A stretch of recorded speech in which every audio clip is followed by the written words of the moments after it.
Mainit at puno ng pagmamahal ayon kay Ann Curtis and also Bong Navarro.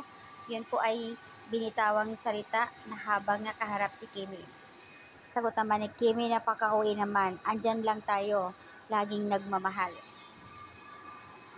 Laging good vibes at happiness overload ang isa sa mga banat lagi ni Kimi.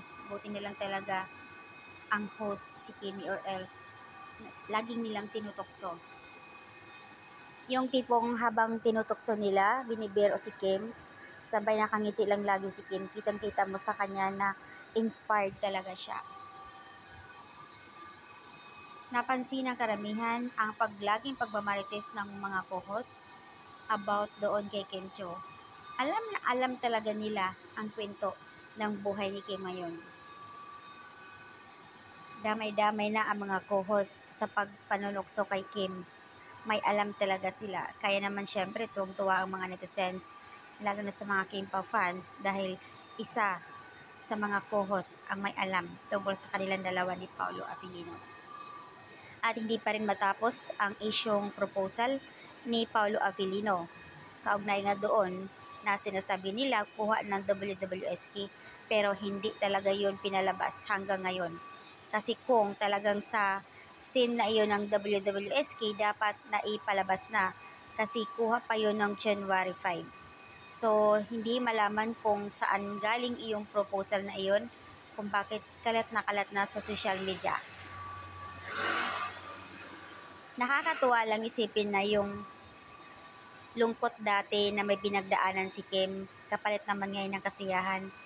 Mapapansin niyo po sa It's Showtime, palagi siyang masaya, blooming na blooming, kaya hindi maiwasan ang panunukso ng kanyang kapwang co-host sa Showtime.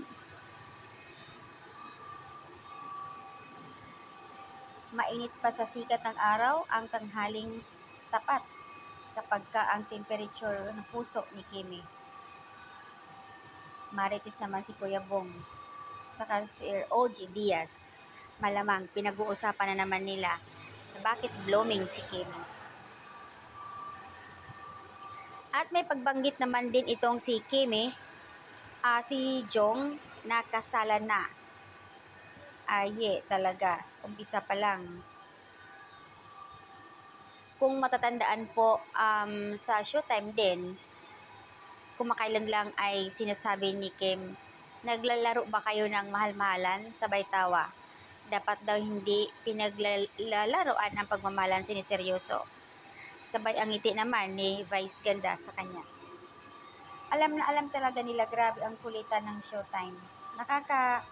Nakaka-happy lang na lahat sila sabay tokso kay Kim. Si Kim naman tawa lang ng tawa.